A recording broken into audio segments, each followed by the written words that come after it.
What's going on, guys? Wanted to show you what $340 bought me this week. This is my $340 tiny house. Guy listed this 1980 30-foot comfort fifth wheel, and nobody was biting. And I kind of watched it for a while, and he said that it had been in storage for over 10 years and it was actually wrapped in a tarp and covered. So it's pretty dirty. You can see it's got some issues with needing a good scrub down. But I think because it was a fifth wheel, nobody wanted it. And I went out and looked at it. He was asking a lot more than 340 bucks. And I went up there, took my wife up to look at it, and she thought if we could get it for the right price, we should buy it. So I made an offer and I got it. It's solid, you know, that's all that matters. My wife just wanted something up here that when the kids got tired, when you know, I'm up here working, they'd have a place to go. I tore the carpet out of it. He had built a makeshift bed on this end. I'm gonna redo something. I'm tempted to take this whole bank of cabinets out and this oven out, but my wife kind of likes it. It just eats up a ton of space. But it's big, it's roomy, and he says everything works. Full bathroom, you know, and if there happens to be any plumbing leaks, I know a good plumber. Here is the master. You can see on that there is some leaking around that window, which I'll have to address. But I started talking with the guy, and just kind of became friends with the guy for a minute. And I mentioned to him that I had recently relocated up here, and that I was a plumber in my past life. And when I made an offer, you know, I tried to find a happy medium that was gonna make us both happy. It's got a new AC unit on it, but the roof needs some love for sure. I'm just trying to decide how far I'm going to go with it, because I really don't want to put a ton of money into it. I stopped by the other day because I knew there were some other interests in it, and I offered him the cash that I had on my hand, in my hand at the time, in my pocket, which was 340 bucks.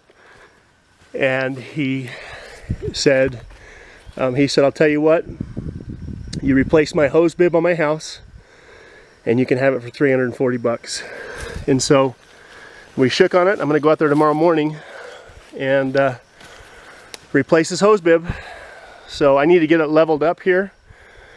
I'm gonna cut some maple, some stumps that'll be good to sit it on. There's nothing worse than trying to sleep in a tent or a camper that's not level. So I'm going to get it sitting good, and I don't think it's going to get moved again for a long time. But at the same time, I don't want this to be a permanent fixture on our property. I want to build a shop not too far from where this thing's sitting. Last week I put my truck, I had an 85 Chevy half-ton 4x4 truck. It's been featured in a few of our videos. I love those old square body Chevys. I've had a dozen or more of them. I put it up for sale because it's just a little bit too lacking in power. It's a 6.2 liter diesel, and those things are great if you're not in a hurry to get anywhere. And I put it up for sale for $1,800. I only had about 1,000 tied up in it, and I had guys fighting over that truck. I probably should have asked a little bit more for it, but I wasn't trying to get rich on it.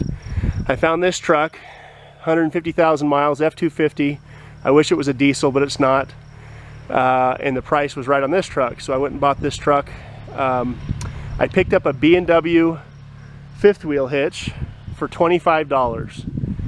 And so the truck, the trailer, and the hitch, I'm into it less than $1,500. I think I gave $900 for that truck because it needs the front end rebuilt, which I've already rebuilt most of it. I'm waiting for a couple of brackets to show up.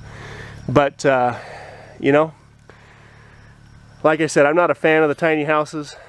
If you want to do something for the environment, go buy something like this that is still completely usable. My wife wants to pretty it up a little bit on the inside, paint it, make it cute so she feels halfway feminine, I guess, when she's in it. But we're not going to put a ton of money into it because our long-term plans do not involve living in a fifth wheel. And so, but in the short term, we're good with it. So I'm going to make some more. I'm trying to get some stuff burned down here. I haven't been up here in like 4 days, 5 days, and the weeds, it's been raining so much, and the weeds are ridiculous.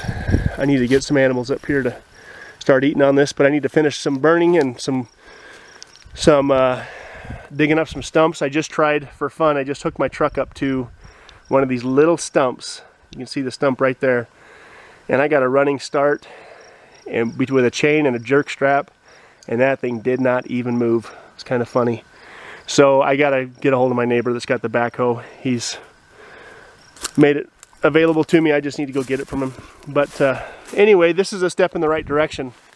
You know, this thing is so big and it's got so much storage. My wife made the comment that she wanted to fill the cupboards with canned goods, just in case. You know, just in case. It would suck to have to live in this thing, but we could. You know, especially if I get my shop built right down here where I want to build it. You know, as long as I got a shop, I don't really care where I sleep, but I know that my wife does, so.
My wife just left with the kids. They came up and we had dinner. Got the fifth wheel halfway set up. We're gonna come out here and stay the night tomorrow night. Trying to burn off a little bit more stuff before I head home. My kids have named the fifth wheel B.U.R.T off of what was it, RV or something like that. Big ugly rolling turd. Although ours won't be rolling too much, but it's not the prettiest. I think I keep hearing a bull moose. I don't know, it's a new noise, but anyway, beautiful night. Keep throwing stuff on the fire before I take off here. Let it burn down a little more before I take off. But